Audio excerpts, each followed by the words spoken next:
Right, here's another episode of Hair By with Sherry D. And again, she's coming with some pretty interesting questions from her forum. So let's see what she has for us today. What you got, Cher? So, I don't know if any of you ladies have seen this. I recently have seen the video myself. I'm not sure where it came from. I'm a little confused and shocked at the same time because it actually looked great when she was done. However, glued edges. Come again? Glued edges. She literally had her hair pulled up in what was going to be a bun. Obviously, she didn't have a lot of hair, and her edges were completely gone. And she took these pieces and she glued on her edges. These are track hairs? Track pieces? Yeah, it looked like it. And what her edges look like after she glued them on? They looked good. You didn't. I couldn't tell that. Were they laid edges she glued on, or did she glue natural looking kind of Afro puffy edges? No, she didn't do. No, they were laid. They weren't all swirly or whatever. They were just normal laid, slick back edges. But if I hadn't seen her do that, I would think that. So she took a weft track and glued it around her head like this and pushed the hair back? She took two pieces because her hairline was she was balding on the sides. And she had hair here. So she took two pieces and she filled in here and she filled in there. And like I said, if I had not seen her do it, and I just seen her rocking her ponytail, I would think that those were her edges. Listen, that's black girl magic, okay? It's funny that you say that because that's every girl. That's black girl magic. You got to be ingenuitive as hell to think. Listen, that is so funny. I'm wearing some edges today. That is so funny you said that. Because basically, that's what all the comments said. I think there was one girl that said, "Isn't that how you lost your edges to begin with?" And then everybody else was like, that right there is black girl magic. I can't even hate on that. Wow. Yeah. I would never in a million years think of doing something. Yeah, that's what I thought. I would never think, how did she think of this? Not only did she think this girl needs to work for NASA. This young lady she definitely should be in some type of engineering field. She is more ingenuitive than she's giving herself credit for. There is work for you, girl. Invent some shit. Yeah, that's. I will definitely send you the video so you can see that because I thought to myself, what is she doing? That's fantastic. Yeah, that's fantastic. I would not recommend anyone doing that. I'm gonna say it right now. I'm just putting that out there as a disclaimer. I personally would not recommend that, nor would I do that service for somebody. But kudos to that sister, right? Who got that shit did. High five to you. Yes, I am not mad at you.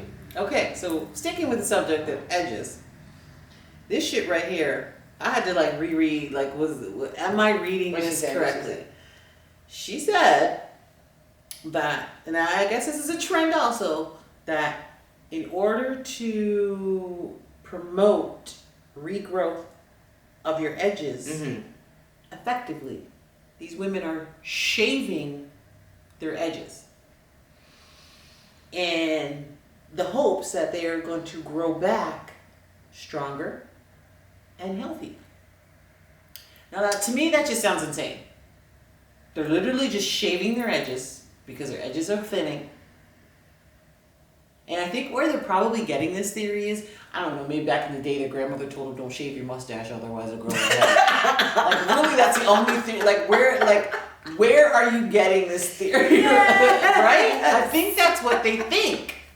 Why else would you go, to do that to yourself? Okay, I will say there are some cultures that when a baby's born, after I think it was a week or so, they shave the baby's head bald. Because they say it promotes thicker hair growth. Yeah, right. It helps their hair grow back in thicker. I don't know about just doing it to one section of your head. Right. I don't think so because of the skin on your...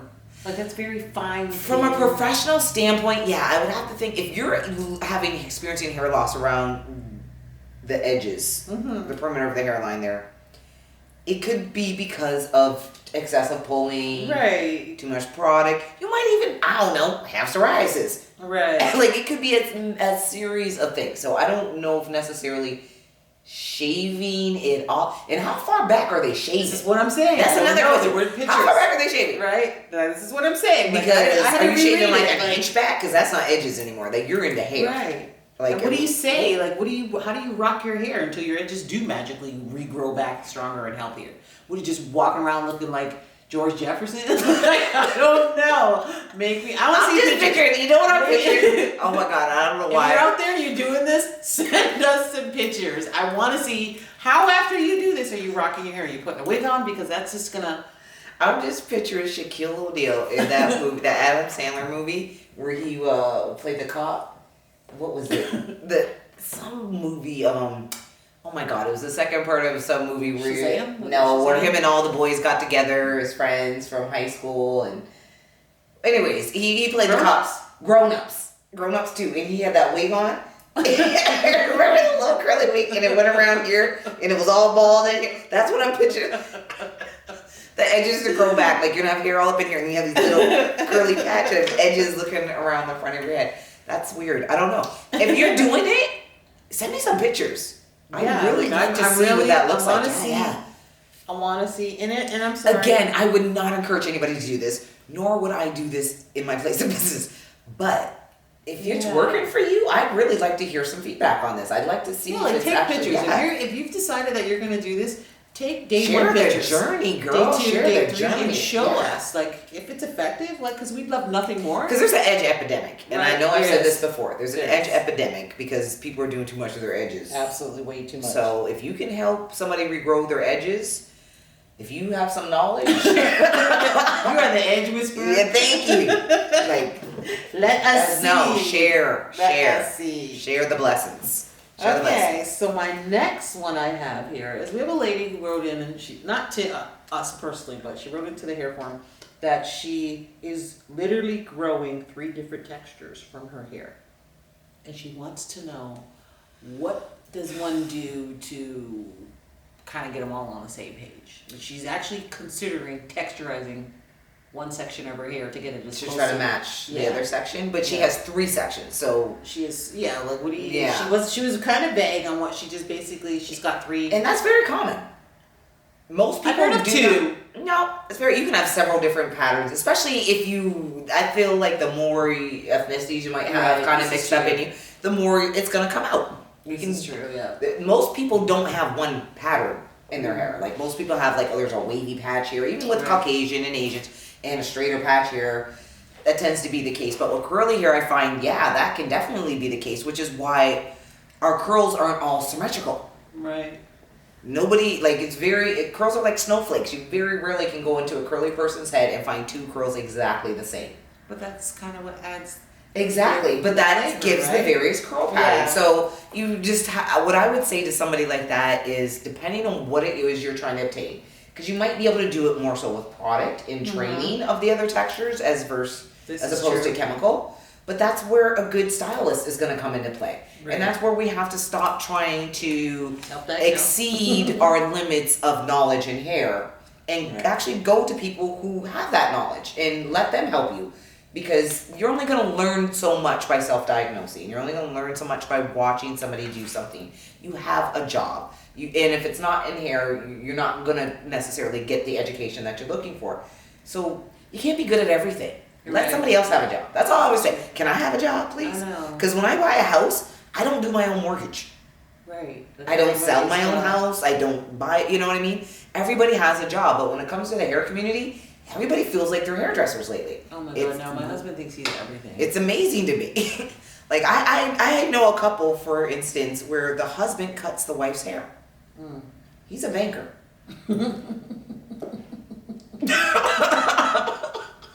He's a banker. And every time I see him, he's like, how are my layers? I was like, what do you want me to say? Terrible. Stop doing that to your wife's hair. And I'm looking at her like, why are you letting this happen? You're beautiful. But whatever, that's the relationship. And this is what I mean. Like, everybody wants to dibble and dabble. And one time I want to say to him, oh, look, I did my own mortgage. How's it look? How does it look? You know, but... What do you mean the house is being exactly. I did my own mortgage. He would never in a million years advise me to go do my own finances on that level. But yeah, he wants me to constantly give him a pat on the back for taking kitchen scissors to his wife's head. I'm not naming any names because I love these people to death. But yeah. So yeah, let people have a job. And if you really want to figure that texture issue out, go to the person who works in that industry and let them sit down and give you some really good guidance. I'd say that's good advice. Yeah. Why not? Moving on, got a young lady who wrote in and said that she went and she had her very first silk press done. While doing this, she incurred severe hair damage to the point where she had to cut her hair, and she wants to know what went wrong. And I'm going to tell you, and I'm not a stylist. Ooh. I'm going to tell you what went wrong. You went to, number one, a stylist who doesn't know what she's doing and she burned the shit out of your hair. Yeah, or that is a danger. You went to a stylist who didn't know what the fuck she was doing and she burned your hair, or you went to a stylist. There's really only one answer. Well, answer that question. Yeah. Whoever did your hair didn't know what the hell they were doing. Yeah, there's a clear and present danger in letting people who are overly experienced in what they're doing do things to you. Well, I'm thinking when we're talking about a silk press means flat iron. So really, the only damage that you could cause there would be that you didn't burn the hair. You can burn the hair, but silk press isn't just about, I have a flat iron and I'm pressing it out till it looks like silk. And that's where a lot of people run into danger with silk presses. Because I've watched people do what they think is a silk press, and I'm like, I don't know what the hell's happening right there. The hair should move after a silk press. Right. And if your hair is stiff, that wasn't a proper silk press. Wouldn't that have more to do with the product that you put in previous? That has a lot to do with product and technique. Mm-hmm. When you're silk pressing, you cannot over dry the hair, and if you're not a stylist, you're not going to understand that. What do you mean, like over blow dry? Over blow dry. Oh, so you cannot there has to be a certain amount of moisture that's left in the hair. Oh. You cannot, if you blow that hair to bone dry and then you put more heat on top of that, killing it. And that's where she would experience that hair loss. So it was a combination. It was a combination of whoever did that silk press didn't know how to fucking do a silk press. That's all that was, plain and simple. Because if you know what you're doing as a stylist and you know how to do silk presses and you know what a silk press is supposed to look like, you're gonna know what the hair needs to have in it to be prepared to even start that process. Mm-hmm. I've had people walk through the door who want a silk press. Their hair's so dry and brittle. I can't do it for you right now. But what we can do is I can give you a treatment first. Right. And after I get that porosity where it needs to be, then I can put that heat on it for the silk press. Mm-hmm. But if you're walking in and your hair is already extremely porous and it hasn't been treated properly and it doesn't happen, and I'm going in to do something that's, with a heat that's quite aggressive, yes, it's going to create damage. Absolutely. So if she walked into a salon where someone, I could do a silk press because they watched it on YouTube. These YouTube. And you know what? I've watched stylists do it. I have seen stylists do silk presses because they've watched it on YouTube. They figure, I can substitute this product for that product. Because one thing a lot of these girls do on YouTube that I notice is they don't always show you what they're putting in their hair, or you don't always have access to where they're getting it. So you buy something you think is similar to it. Right. It looks like this, so I'm going to buy this. Right. And they also don't understand because they can't feel where that individual on YouTube has stopped blow drying their hair. It looks dry. Well, but it's not, it can't be 100% dry because, again, I can tell right after a blow dry if a silk press is going to turn out or not. Mm-hmm. If my blow dry is not soft, my silk press isn't going to be right. Really? So yeah, if you blow dry and your hair's still hard, don't even bother with a flat iron. You are going to damage your hair. Okay. Moving on. We have a young lady who says she has done the big chop at least 3 times in her life. Me too, girl. What's that? And for no other reason than she likes to play with her hair. However, when she grows her hair out, she says every single time it gets to a certain length and then it just stops and it breaks.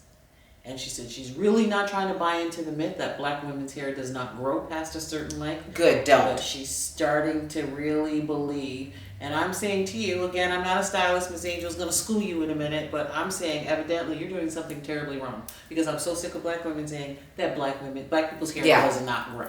My hair grows like wildfire, people. Yep. A lot of times our hair gets to a certain length and it feels like it's not growing, but what's actually happening is we're not retaining. Yeah, there's something you're doing. Something's happening.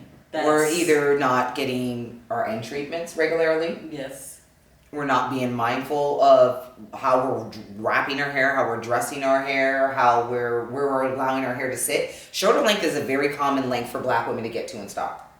And the reason being is, especially if you don't live in a hot climate where your shoulders are constantly exposed, where you're wearing something, cotton, sweaters, wool, whatever, your hair is constantly rubbing and hitting that place. And so if you're straightening it, then it's already got honestly, it's not even so much the straightening; it's where it's sitting. Yeah, right here, that friction. Eventually, that material is gonna suck the moisture out of the ends of your hair, and once the moisture out of the ends is gone, it's now susceptible to breakage. Right. Because it's dry. So sometimes we just have to think about what it is I'm wearing. So true. If your hair is shoulder length and you know you get it there every time and it starts breaking, it's time to start wearing your hair up. I'd say you're right. It's very common. They get to, and then my hair, you'll hear a million black women tell you my hair won't go past my shoulders. Start putting it up in the seasons when you know your hair's sitting on your shoulders and you have fabric on your shoulders. You're constantly wearing cotton, or you're wearing wool, or you're wearing the big scarves. Anywhere where your hair is touching and it's not silk or satin, it's going to snag. Yeah, unless you're gonna rock silk satin. Shirts all the time, exactly. It's gonna snag, it's gonna pull, it's gonna suck the moisture from your hair. And that unfortunately leads you to think like, this is it, this is as long as my hair can grow. Which is why when you braid it up, all of a sudden you get past that shoulder length. You know what I mean? And then we think, well, my hair grows faster in braids. It's not sitting in that spot, rubbing. So yeah, sometimes it's just a matter of sitting and thinking about what it is that you're doing and where you're at in the stage and what you can switch up a little bit different to give you different results. And I'm sure something as simple as hair sitting on the shoulder isn't something that we would think would hinder our hair growth. No, I don't think it. I would have never thought that. But it does, unfortunately for us, yeah. Makes sense. And since we're talking about braids, Miss Angel, we've got a question for you. How long is too long to rock those box braids? Because I almost threw up in my mouth. Want to see this here video of this young lady who kept her box braids in for 8 months. 8 months is damn near a year. You need your ass whooped. I'm surprised that she had, they say, like, were her roots down to here? What, and this is even more disturbing. I'm going to say, correction, it was not box braids. What she had was a sew-in, and you know how they sew, they do the cornrows in the beehive? What she had was a beehive. Oh, so it had grown up. Oh. Okay, so that unfortunately is even worse, and I think hair bye. That's all I'm gonna say for her. Hair bye, because you can't help anybody. Yeah, you can't help anybody who is willing to leave one hairstyle on their head and not detangle it, comb it, or anything. Well, she felt like she was doing something because she was washing it. Like she showed everybody the washing process, and the deep conditioning. But you've had no. I don't know if anybody else has ever washed their hair in a weave and tried to make sure that the hair underneath is dry thoroughly. It's very difficult unless you are sitting underneath of a hood dryer every time and for a good hour when you wash it to try and get those braids underneath. Probably longer than an hour. Probably longer depending on how thick your hair is, how much that heat has to penetrate to dry. Because like anything else that doesn't get dried properly, it rots. Absolutely. It rots. It molds. It smells. Yeah. So I'm gonna say 8 months is too long, and she knew that. She did, but she put the video up like she was doing something amazing. So wow. I don't know where that came from. You know, I don't know. I had a client once come in years ago when I first opened up the salon, and she scared the shit out of me. Ooh, she had the braids. She had a head wrap on, which was fine, but when she took it off, the smell was so offensive that I literally I had to step back. Yeah. And I don't think people understand how bad hair can honestly smell. I think when it's on your head after a while, you get nose blind to it. And her story was that she had worn a weave for 5 months. And while she had the weave in, she might have washed it once, but not often. Because, she didn't want to ruin the integrity of the hair. And then after the weave, she took the weave out. And 3 months ago Then when her hair still smelled. because she knew she was getting a relaxer and she didn't want to wash her hair before the relaxer. Oh, no. So let's do the math here. Mm. 5 months in a weave, no wash. Maybe Ew. 3 months out of the weave, 0 washes. You are averaging 1 wash in 8 months. Girl, bye. Goodbye. Wash in 8 months. Take several seats with that nonsense. All I'm ever going to say is, ladies, if you ever find yourself in that position, and bless this woman's heart for thinking that I could help her. If you ever find yourself in that position, please do not go to the salon. Yeah, because Like that, yeah. about you. Well, it's not even so much the talking about as it is that you should know better. Mm-hmm. You should know better. And as a professional, it's very difficult to have those kind of smells in a public space. Right. You know what I mean? Like, nobody wants to be offensive and say, I cannot service you. But when your hair smells to the point where it is offending everyone in the room, where if I use any of my hair utensils on you, it's now going to have that odor in it that I can no longer remove. I can't, no, you know what I mean? It's not fair to, at that point, 8 months later, decide, I'm going for professional help. And I'm going to let them deal with this mess that I just allowed to manifest and create over the last 8 months. Bad, yeah. That's unfair to every stylist. Yeah, that is so unfair. It's unfair to yourself that you would do that to yourself. But yeah, you really shouldn't, you shouldn't take that show on the road. That's someone at home washing right there. Yeah, so with that, we've got, in closing, we've got one more for you. Okay. And not so much a question. Well, maybe it is. But, What she said? honey, she said for the purpose of trimming her hair, she straightened it Okay. with a flat iron. Fair enough. She left the flat iron in a section of her hair a little too long. Oh. And she wants to know, how does she get that burnt hair smell out of her hair without washing it? Remember when I told you that I don't answer stupid questions? Girl, bye. Thank you. Wash Your hair. When the answer is in the question, you should really do this. Backspace, delete. You Like, know. don't put yourself on black. You were just giving people like me ammunition. Right? Because that shit don't make no sense. I think burnt hair is right up there with burnt popcorn. Like that smell. Yeah, you gotta start fresh. You gotta start all over again. You throw that bag out. Everybody knows how long it takes to get that smell out. Like, and you're burnt. Really, you gotta wash your hair. Wash your hair. There's no way around that. And you probably should deep condition because you evidently you burnt the shit out of your hair. You've done a little damage. You've done some damage. So wash your But this hair. is my question. Why are you cutting your own hair? Right? Why are you cutting your own hair? Like, there's nothing logical about this scenario. So, with that being said, girl bye. Girl, bye. Hair bye.